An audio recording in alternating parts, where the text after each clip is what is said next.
नमस्कार दोस्तों, स्वागत है आपका हमारे चैनल पॉलिटेक्निक क्लासेस में फ्रेंड।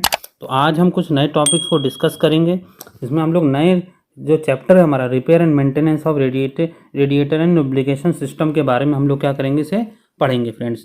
तो मैं आपको बता दूं, जिन लोगों ने चैनल सब्सक्राइब नहीं किया है, चैनल को सब्सक्राइब कर लें, बेल आइकन को प्रेस कर लें, जिससे आपको नोटिफिकेशन हमारे वीडियोज़ के टाइम टू टाइम आपको मिलते रहेंगे फ्रेंड्स। तो फ्रेंड्स चलिए स्टार्ट करते हैं आज का सेशन। और सबसे पहले मैं आपको बता दूं कि जो हम पढ़ेंगे AMSR बेटा, तो उसमें हमारा क्या है, ये लेक्चर नंबर 9 है, जिसमें मैं आपको ये तीसरा जो चैप्टर है हमारा, जो थर्ड चैप्टर है, ये थर्ड चैप्टर को मैं आज डिस्कस करने जा रहा हूँ। ठीक है, लेक्चर नंबर 9 का है ये, और ये हमारा थर्ड चैप्टर है, जिसमें हम रिपेयर एंड मेंटेनेंस और रेडिएशन सिस्टम को पढ़ेंगे। तो जिन लोगों ने इससे पुराने चैप्टर 1 और चैप्टर 2 नहीं पढ़ा है बेटा, तो हमारे प्लेलिस्ट में जाके, चैनल के प्लेलिस्ट में जाके आप लोग पढ़ सकते हैं और अपने फ्रेंड्स को भी शेयर कर सकते हैं। ठीक है फ्रेंड्स, तो चलिए स्टार्ट करते हैं। सबसे पहले हम बात करेंगे रेडिएटर रिपेयर एंड मेंटेनेंस। ठीक है, होता क्या बेटा, जो भी हमारी व्हीकल्स होती है सब में हमारा क्या होता है, रेडिएटर लगा होता है। ठीक है, रेडिएटर में क्या होता है, वाटर जाता है, वहाँ पे वाटर हमारा ठंडा होता है और ठंडा होकर वाटर दोबारा हमारे इंजन्स में जाता है। ठीक है, तो इस तरीके से हमारा रेडिएटर काम करता है। होता क्या है कि इंजन्स के जो सिलेंडर्स होते हैं उनमें बहुत ज़्यादा हीट डेवलप होती है, तो रेडिएटर क्या करता है, रेडिएटर से वाटर हमारा क्या होता है, इंजन सिलेंडर्स में जाता है।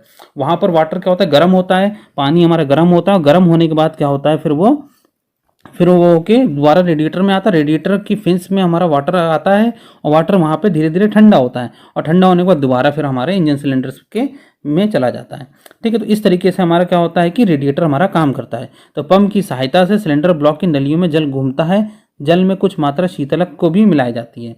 ठीक है, जल इंजन को ठंडा रखता है परंतु स्वयं गर्म हो जाता है। ठीक है, जो भी पानी यूज़ करते हैं रेडिएटर में, वो क्या करता है, पानी हमारे जल को, जो हमारे इंजन है उसको ठंडा रखता है। ठीक है, और धीरे धीरे खुद क्या होता है, पानी वो गर्म होता है, वही गर्म पानी होता है हमारा रेडिएटर में जाता है। और रेडिएटर से जाते समय क्या होता है कि जो रेडिएटर में क्या होता है, एरिया बहुत ज़्यादा बढ़ जाता है वाटर का। ठीक है, सरफेस कांटेक्ट जो है एयर के साथ वाटर का कांटेक्ट बढ़ जाता है। तो एयर से क्या होता है, एयर क्या करती है, हीट एब्जॉर्ब कर लेती है वाटर से, और जैसे ही एयर क्या करेगी, हीट एब्जॉर्ब करेगी, तो एयर हमारी गर्म हो जाएगी और वाटर हमारा क्या हो जाएगा, ठंडा हो जाएगा। तो वो ठंडा पानी दोबारा हमारे क्या होते हैं, इंजन सिलेंडर में चले जाते हैं। ठीक है, तो इसीलिए रेडिएटर से गुजरते समय जल का क्षेत्रफल बढ़ जाता है, जिससे रेडिएटर से निकलने वाला जल का तापमान घट जाता है। क्षेत्रफल बढ़ने से रेडिएटर फिन्स सहायता प्रदान हमारे करते हैं। तो यही काम होता है हमारा रेडिएटर का। देखिए मैं आपको ये फिगर के थ्रू समझा दूं, ये हमारा क्या है, ये पूरा रेडिएटर है। रेडिएटर से ये हमारी क्या एग्जिट वाल्व है, जहाँ से हमारा वाटर बाहर निकलता है। ठीक है, और ये हमारा क्या है, इनलेट वाल्व है। ठीक है, इनलेट वाल्व मतलब यहाँ से हमारा गर्म पानी अंदर आता है। ध्यान रखिएगा, जो भी इंजन सिलेंडर से पानी आ रहा है वो इनलेट वाल्व के थ्रू यहाँ से एंटर करेगा, और एंटर करने के बाद इस पूरे हमारे फिन्स में वाटर हमारा मूव करेगा, जिससे धीरे धीरे क्या होगा, वाटर का जो टेम्परेचर है वो घटता चला जाएगा, तापमान हमारा क्या होगा, घटेगा। और निकास से, यहाँ एग्जिट वाल्व नहीं, इस एग्जिट वाल्व से हमारा ठंडा पानी क्या होगा, वो बाहर निकलेगा, दोबारा इंजन सिलेंडर में हमारा चला जाएगा। ठीक है, नीचे वाला जो टैंक है इसको कहते हैं हम लोग लोअर टैंक, ऊपर वाला जो टैंक है उसको कहते हैं हम लोग अपर टैंक। ठीक है बेटा, यहाँ पर हम लोग ने रेडिएटर कैप लगा रखी है। रेडिएटर कैप क्या करती है, प्रेशर जो हमारा बनता है उसको रिलीज करने के लिए कैप को हम लोग लगाते हैं। ठीक है फ्रेंड्स, तो ये हमारा क्लियर हो रहा है रेडिएटर पूरा फिगर। इस फिगर को आप लोग देख लीजिएगा ध्यान से। चलिए आगे चलते हैं, आगे बात करते हैं कि radiator maintenance, steps of radiator maintenance क्या होता है। रेडिएटर को उल्टी दिशा में खाली करना। ठीक, तो सबसे पहले क्या होता है कि जब हम रेडिएटर का मेंटेनेंस करते हैं तो कई सारे स्टेप्स होते हैं जिसको फॉलो किया जाता है। तो पहला स्टेप था रेडिएटर को उल्टी दिशा में खाली करना। तो जब भी रेडिएटर को हम साफ सफाई करते हैं तो हम लोग क्या करते हैं, रेडिएटर को रिवर्स डायरेक्शन में रेडिएटर को हम लोग क्या करते हैं, रिवर्स कर देते हैं, उलट देते हैं। जिससे क्या होता है कि उसके अंदर से जो पानी जिस डायरेक्शन में फ्लो हो रहा था उसके रिवर्स डायरेक्शन में क्या होगा, पानी फ्लो होगा और बाहर निकाल देंगे हम लोग। ठीक है, उससे क्या होगा कि जो भी उसके अंदर रेडिएटर के अंदर जो भी गंदगी फंसी होगी, फिन्स में गंदगी फंसी होगी, रेडिएटर की जो फिन्स होती है उनमें अगर कुछ गंदगी फंसी होगी वो धीरे धीरे क्या होगी, बाहर निकल जाएगी। ठीक है, और अगर रेडिएटर ज़्यादा चोक होगा तो हम लोग कुछ साबुन या डिटर्जेंट का प्रयोग करके उसको रेडिएटर को क्या करेंगे, साफ कर देंगे। तो ये काम हम लोग क्या करते हैं, रेडिएटर मेंटेनेंस। इस कार्य को करने से पहले रेडिएटर पाइप थर्मोसेट को अलग कर देते हैं। इसके बाद रेडिएटर को उल्टी दिशा में खाली करते हैं। बहते जल के प्रभाव को रेडिएटर में उल्टी दिशा में बहना चाहिए, जिससे रेडिएटर के फिन्स में फंसी गंदगी बाहर निकल जाती है। ठीक है, बाहर निकलेगी, ठीक। यदि रेडिएटर अत्यधिक चोक है तो डिटर्जेंट साबुन का भी प्रयोग करना चाहिए। तो हाँ, अगर रेडिएटर हमारा पूरी तरह से चोक है, वाटर का सर्कुलेशन नहीं हो रहा है रेडिएटर में, तो हम लोग क्या करेंगे, कुछ डिटर्जेंट साबुन का प्रयोग करेंगे, जिससे क्या होगा कि जो हमारा गंदगी फंसी वो धीरे धीरे साबुन से मिक्स होकर वो बाहर निकल जाए। तो इस तरीके से हमारा रेडिएटर क्या होगा, मेंटेनेंस कंप्लीट हो जाएगा। ठीक है। नेक्स्ट सिस्टम है हमारा pressure cap system. Pressure cap system क्या होता है कि देखो क्या होता है कि जब भी हम लोग वाटर को कंप्रेस करते हैं या वाटर को प्रेशर बढ़ाते हैं वाटर का, तो उसके साथ क्या होता है, जो टेम्परेचर होता है वाटर का वो बढ़ता है, और जो बॉइलिंग पॉइंट होता है जिसे हम क्वथनांक कहते हैं, वो क्वथनांक भी क्या होता है, बढ़ता रहता है। ठीक है। तो अगर हमारा जो कूलिंग सिस्टम पूरी तरीके से बंद रहता है, क्योंकि जो हमारा कूलिंग सिस्टम यूज़ करते हैं, ठीक है ना, जो भी हम कूलिंग सिस्टम यूज़ करते हैं अपने इंजन्स में, तो वो पूरी तरह से क्या होता है, सील्ड होता है, बंद होता है। ठीक है। तो उसमें क्या होगा कि जब वाटर गर्म होगा तो वाटर का प्रेशर ऑब्वियसली बात है बढ़ेगा, और जो वाटर का प्रेशर बढ़ेगा तो वो क्या होगा, वेपराइज होगा, वेपर के फॉर्म में बनेगा, वाष्पीकृत होगा। ठीक है। तो उससे जो हमारी जो जल को वाष्प बनाने की प्रक्रिया है वो क्या हो जाएगी, धीमी हो जाएगी। ठीक है। तो ये चीज़ क्या होती है, ये चीज़ हमारी क्या होती है, नॉर्मल कंडीशंस पर होती है, जब इंजन हमारे प्लेन एरियाज में मूव करते हैं। लेकिन अगर हम वही बात करें हिली एरियाज में, तो हिली एरियाज में क्या होता है, टेम्परेचर हमारा बहुत ही कम होता है। तो जब हमारा टेम्परेचर बहुत कम होगा तो उससे क्या होगा कि जो एयर प्रेशर जो क्रिएट हो रहा है उसमें एयर प्रेशर हमारा ज़्यादा बनेगा, और जो टेम्परेचर जो है वो बहुत देर में बनेगा।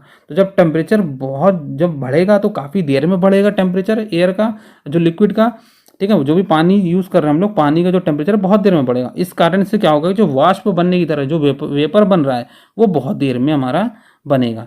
ठीक है। तो इस तरीके से रेडिएटर कैप का जो हम लोग यूज़ करते हैं, ठीक है, रेडिएटर कैप का जो यूज़ करते हैं हम लोग इस तरीके से करते हैं कि वो जो हमारा रिक्वायर्ड प्रेशर है, जिस प्रेशर पे हमारा कैप खुलना चाहिए, उस प्रेशर पे हमारा कैप जो है, रेडिएटर का कैप क्या है, वो खुल जाना चाहिए।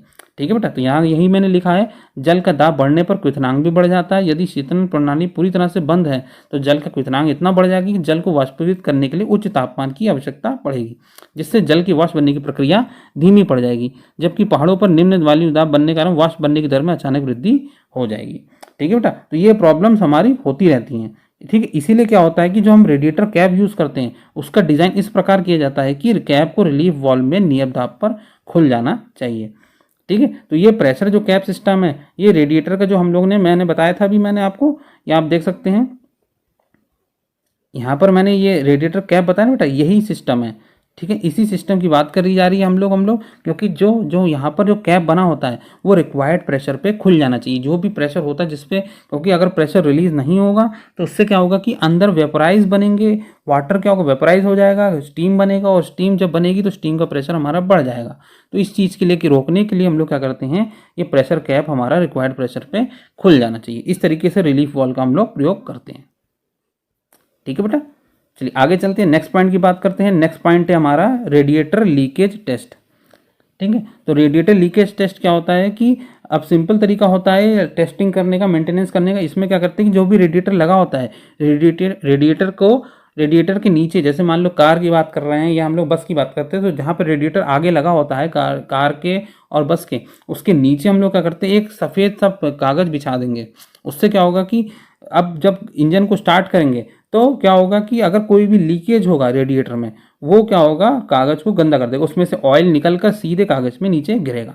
ठीक है। तो इससे हमें पता चल जाएगा कि रेडिएटर में कोई भी लीकेज है, तो फिर हम उस लीकेज का मेंटेनेंस करेंगे।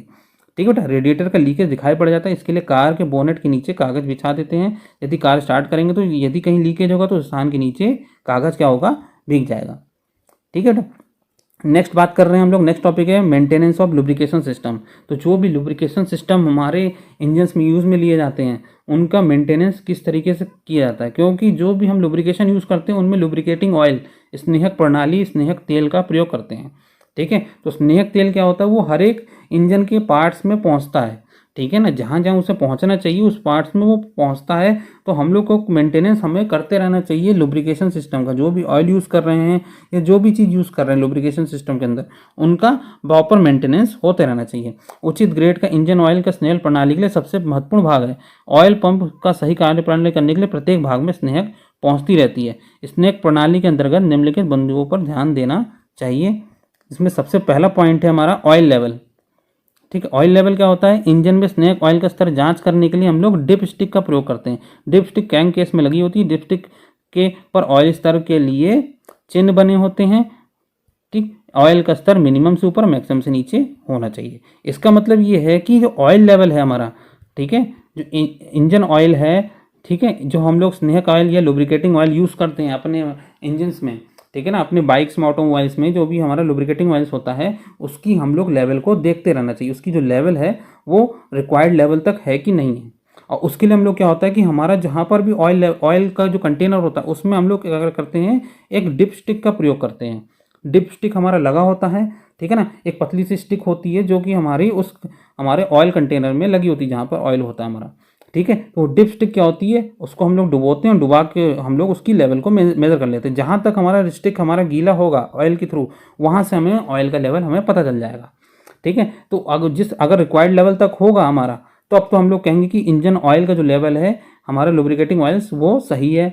अगर कम होगा तो हम लोग क्या करेंगे, लेवल को देखकर अगर कम है तो हम लोग क्या होंगे, उसी कंटेनर के अंदर ऑयल को मिला देंगे, लुब्रिकेटिंग ऑयल्स को उसी ऑयल को मिला देंगे जो ऑयल हमने यूज़ किया है, ठीक है, ताकि रिक्वायर्ड लेवल हमारा आ जाए। जब रिक्वायर्ड लेवल आ जाएगा तो हम लोग फिर उसे रोक देंगे।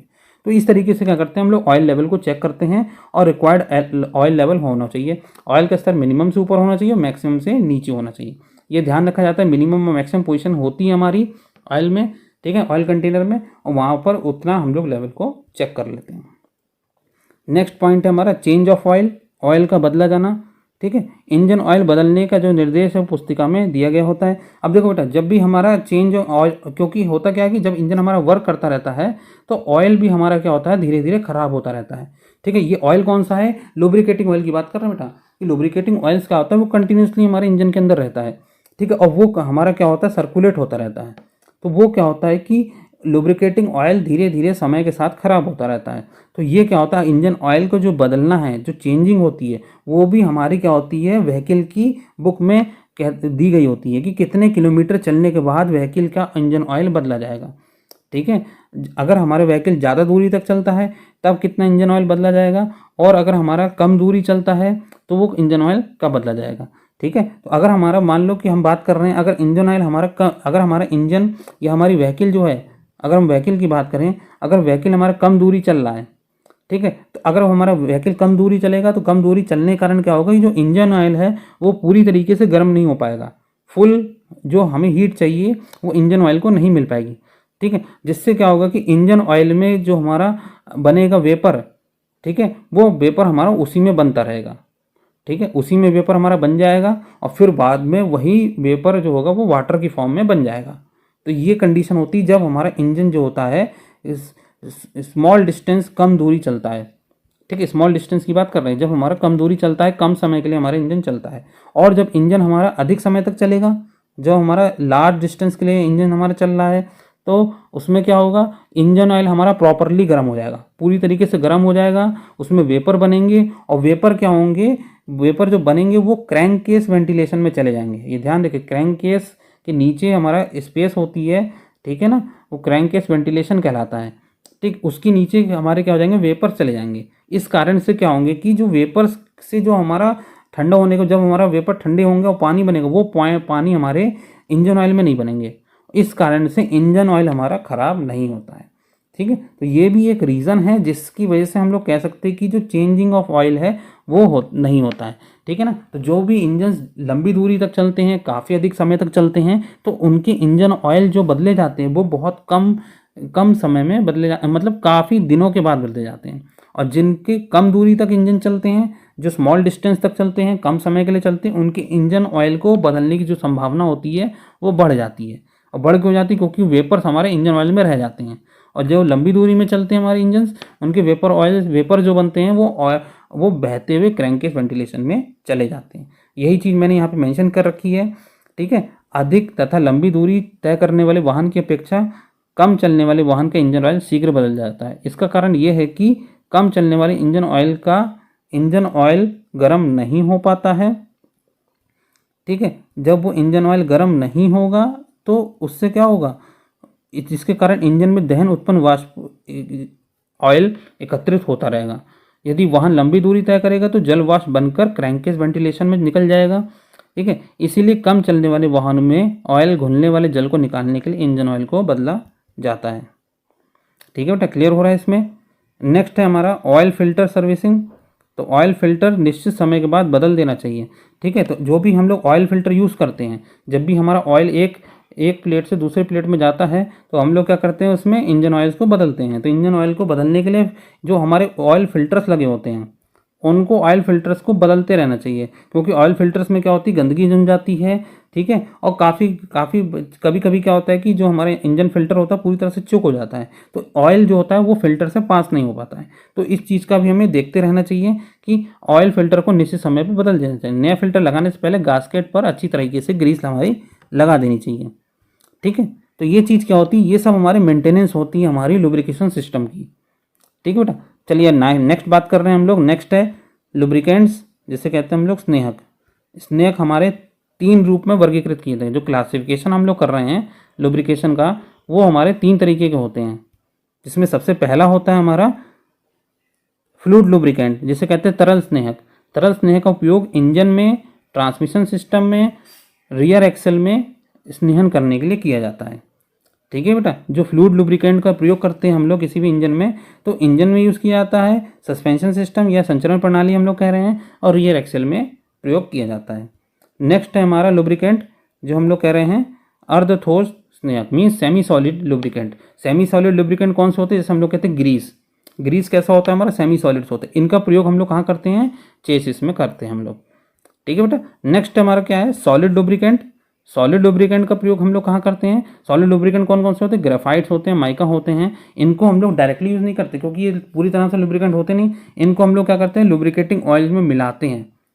ठीक है, और जैसे हमारे उपकरण होते हैं, स्प्रिंग होते हैं, सस्पेंशन सिस्टम्स होते हैं, उनमें हम लोग इस सॉलिड लुब्रिकेंट्स का प्रयोग हम लोग करते हैं, क्योंकि ग्रेफाइट सॉलिड में फॉर्म में पाया जाता है, माइका भी सॉलिड में पाया जाता है।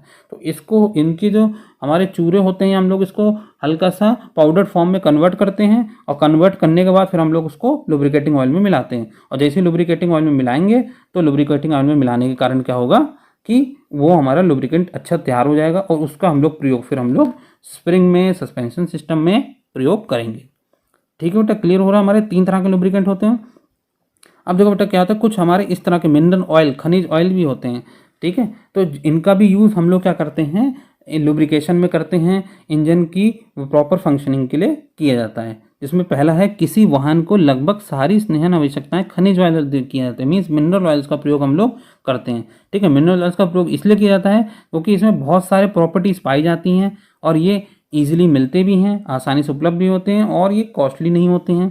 ठीक है, तो ये स्नेहक के सभी गुण पाए भी जाते हैं इसमें, ये सस्ते भी होते हैं और आसानी से उपलब्ध होते हैं। और कभी क्योंकि मिनरल ऑयल हमारी, इनकी प्रॉपर्टीज इतनी अच्छी होती है, ये सब पाए जाते हैं, तो इनको हम लोग क्या करते हैं, कभी कभी दूसरे ऑयल के साथ मिलाते हैं ताकि उनके गुणों को बढ़ा दिया जाए। देखिए यहाँ पे मैंने लिखा है, कभी कभी विशेष गुणों को बढ़ाने के लिए एनिमल ऑयल या वेजिटेबल ऑयल का भी कुछ मात्रा खनिज ऑयल में मिलाई जाती है। इस प्रक्रिया को यौगिकिंग भी कहते हैं। तो कभी कभी क्या होता है कि जब हम लुब्रिकेशन यूज़ कर रहे हैं, तो लुब्रिकेशन में हम लोग क्या करते हैं, एनिमल ऑयल और वेजिटेबल ऑयल का प्रयोग करते हैं, इनको मिलाते हैं इसमें, जिससे क्या होता है कि मिनरल ऑयल्स हमारे बनते हैं, और इसी का प्रयोग हम लोग क्या करते हैं, करते हैं। ठीक है, अब नेक्स्ट बात कर रहे हैं हम लोग। नेक्स्ट टॉपिक है SAE number, means society of automobile engineers. इनका फुल फॉर्म होता है, ये क्या होता है बेटा, ये क्या है, ये एक इंजीनियर, ये एक सोसाइटी बनाई गई है, ये एक संख्या बनाई गई है, ये क्या है, एक नंबर बनाया गया है, लुब्रिकेटिंग ऑयल के लिए नंबर बनाया गया है। ठीक है, कि इस ऑयल का लुब्रिकेटिंग नंबर ये होगा, क्योंकि कई सारे ऑयल्स, क्योंकि क्या होता है कि हर एक व्हीकल्स में, चाहे कार की बात की जाए, चाहे बस की बात की जाए, या कोई भी अदर व्हीकल की बात की जाए, तो उनमें लुब्रिकेटिंग ऑयल का यूज़ किया जाता है। तो सभी लुब्रिकेटिंग ऑयल का अपना SAE नंबर होता है। ठीक है, जिसे कहते हैं सोसाइटी ऑफ ऑटोमोबाइल नंबर। तो ये कई सारे नंबर्स का प्रयोग किया जाता है। ठीक है, तो उससे क्या होता है कि उसके विस्कोसिटी के बारे में, उसकी श्यानता के बारे में, उसके तापमान के बारे में पता चलता है। ठीक है, तो स्नेहक ऑयल SAE संख्या के आधार पर उपलब्ध रहते हैं। SAE नंबर किसी ऑयल की श्यानता को बताते हैं। SAE का पूरा नाम सोसाइटी ऑफ ऑटोमोबाइल इंजीनियर्स होता है। ठीक है बेटा, क्लियर हो रहा है इसमें। किसी ऑयल का SAE संख्या ये बताती है कि उस ऑयल की श्यानता किस तापमान सीमा तक भीतर आती है। ठीक है बेटा, अब देखो जैसे हम बात कर रहे हैं, एक होता है single grade oils. Single grade oil कैसे होते हैं, 0W, 5W, 10W, 25W, ठीक है ना, या 10, 15, 20 इस नंबर से आते हैं। ठीक, इसका क्या मतलब है, 0W का मतलब क्या है कि ये 0 तो उसका टेम्परेचर है, मीन्स उस ऑयल का टेम्परेचर होगा 0, और W क्या होगा, W मीन्स होता है विंटर सीजन, मीन्स ठंडियों के दिनों में यूज़ कर सकते हैं। तो मीन्स जहाँ पर भी लुब्रिकेटिंग ऑयल में 0W लिखा है, means 0W means 0 degree Celsius में प्रयोग किए जाएंगे वो। ठीक है, वो ऑयल्स को जहाँ कंडीशंस हमारी 0 डिग्री सेल्सियस है और वो विंटर सीजन में प्रयोग किए जाएंगे। ठीक है, इनका प्रयोग समर सीजन में नहीं होगा, गर्मियों के सीजन में नहीं किया जाएगा। जैसे 0W है विंटर सीजन में है, 5W भी विंटर में है, 10W भी विंटर सीजन में है, सर्दियों के दिनों में कराया जाएगा, 25W भी जो हमारा है वो विंटर सीजन में किया जाएगा। बाकी 10, 15, 20, 30, 40 ये हमारे विंटर सीजन में नहीं, ये सब हमारे समर सीजन में, गर्मियों के दिनों में भी लुब्रिकेंट का प्रयोग किया जाएगा। इसीलिए इसे कहते हैं हम लोग सिंगल ग्रेड ऑयल, मीन्स एक ही तरह का ग्रेड है, ये एक ही सीजन में प्रयोग किया जाएगा। इसको अगर इस ऑयल को हम लोग यूज़ समर सीजन में करेंगे तो ये इफेक्टिव नहीं रहेगा इंजन के लिए। अगर इसका यूज़ हम लोग विंटर सीजन में करेंगे तो ये इफेक्टिव नहीं रहेगा विंटर सीजन में। ठीक है बेटा, तो क्लियर हो रहा है हमारा सिंगल ग्रेड ऑयल। ठीक है, तो यहाँ पे लिखा मैंने, जिन संख्याओं में W लगा होता है वह ऑयल शीत ऋतु में प्रयोग किए जाते हैं और जिनकी श्यानता -18 डिग्री पर जांची गई होती है। जिन संख्याओं में W नहीं लगा होता है वो ऑयल ग्रीष्म सीजन में या कहते हैं समर सीजन में प्रयोग किए जाते हैं, उनकी श्यानता 99 डिग्री सेल्सियस पर नापी गई होती है। ठीक है बेटा, तो ये चीज़ आपको क्लियर हो गई है। ठीक है, जहाँ पे W लगा है वो विंटर सीजन है, जहाँ पे W नहीं लगा है वो समर सीजन है। उनकी श्यानता हम लोग 99 डिग्री सेल्सियस पर निकालते हैं विस्कोसिटी, और विंटर वाले की -18 डिग्री सेल्सियस पर हम लोग निकालते हैं। अब नेक्स्ट बात कर रहे हैं multigrade oils. Multigrade oil means ऐसे ऑयल्स जिनका यूज़ अलग अलग सीजन्स में कर सकते हैं। ठीक है, तो ऐसे हम लोग ऑयल्स का यूज़ जनरली करते हैं किसी भी इंजन्स में, किसी भी ऑटो ऑयल में, क्योंकि हमें क्या है कि जो भी इंजन ऑयल यूज़ कर रहे हैं, हमें इंजन ऑयल जो व्हीकल यूज़ करते हैं हम लोग पूरे साल चलाते हैं, और पूरे साल में क्या होता है, जो हमारे सीजन्स होते हैं, जो गर्मी के सीजन्स आते हैं, जाड़े के सीजन आते हैं, बारिश का समय आता है, तो उसमें भी हमारे ऑयल्स प्रयोग कर सकें। ठीक है, तो सिंगल ग्रेड ऑयल की मौसम परिवर्तन पर बदलना पड़ता है। इस समस्या को दूर करने के लिए ऐसे इंजन ऑयल को बनाया गया है जिनकी श्यानता उच्च तापमान पर लगभग एक समान रहती है। तो ऐसे ऑयल को हम लोग मल्टीग्रेड ऑयल कहते हैं। ठीक है बेटा, क्लियर हो रहा है। मीन्स मल्टीग्रेड ऑयल मीन्स कि वो जो उनकी श्यानता है, उनकी विस्कोसिटी जो है वो हाई टेम्परेचर पर भी वैसी रहे, उसकी प्रॉपर्टी हाई टेम्परेचर पर भी ना बदले। ठीक है, तो इस तरह की जो ऑयल्स होंगे उनको हम लोग कहेंगे मल्टीग्रेड ऑयल्स। अब मल्टीग्रेड ऑयल्स को देखिए, आप लोगों को मैं दिखा दूं, ऐसे ही इस तरीके से शो करते हैं। उनका जो साइन होता है मल्टीग्रेड ऑयल्स का, ठीक है, जो भी लुब्रिकेटिंग ऑयल्स होते हैं, आप कभी मार्केट में खरीदने जाएंगे ना, मार्केट में कोई भी लुब्रिकेटिंग ऑयल्स अपने व्हीकल में डालने के लिए, तो उसमें देखिएगा आपको लिखेगा SAE 20W30, इस तरीके से लिखा होगा। अगर इस तरीके से लिखा हुआ दिख जाएगा तो आपको समझ में आ जाएगा कि वो जो ऑयल है वो मल्टीग्रेड ऑयल्स है। ठीक है, तो ये ऑयल कैसा है आप ये समझ लीजिए। SAE मीन्स अभी मैंने बता दिया, society of automobile engineer. 20W means 20 degree Celsius तक विंटर सीजन में प्रयोग किया जा सकता है। अगर विंटर के सीजन का जो तापमान है अगर 20 डिग्री सेल्सियस तक भी बढ़ सकता है तो भी हम लोग प्रयोग कर सकते हैं। और बाकी 30 मीन्स समर सीजन में। ठीक है, तो मीन्स ये SAE 20W30 मीन्स ये दोनों सीजन में काम में आ सकता है। ये ऑयल शीत ऋतु में 20W भांति का स्नेह का कार्य करेगा, वही गर्मियों के दिनों में SAE 30 की भांति कार्य करेगा। इसीलिए इसका नाम रखा गया है मल्टीग्रेड ऑयल। ठीक है बेटा, क्लियर हो रहा है। मीन्स हर एक सीजन में यूज़ किया जा सकता है। ठीक है बेटा, नेक्स्ट हम बात कर रहे हैं, नेक्स्ट है हमारा additives for improving the quality of lubricants.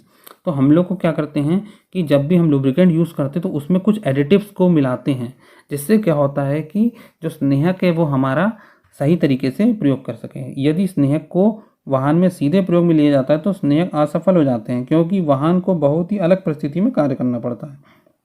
ठीक है बेटा, तो क्या होता है कि अगर हम लुब्रिकेशन को डायरेक्टली यूज़ में लेंगे तो लुब्रिकेशन कभी कभी क्या होता है, जो लुब्रिकेटिंग ऑयल्स होते हैं वो धीरे धीरे क्या होते हैं, ख़राब होने लगते हैं। उनको डायरेक्टली यूज़ करना कभी कभी इंजन को उल्टा इफेक्ट कर देता है, इंजन की प्रॉपर्टीज़ को ख़राब कर देता है, इंजन के पार्ट्स को ख़राब कर सकता है।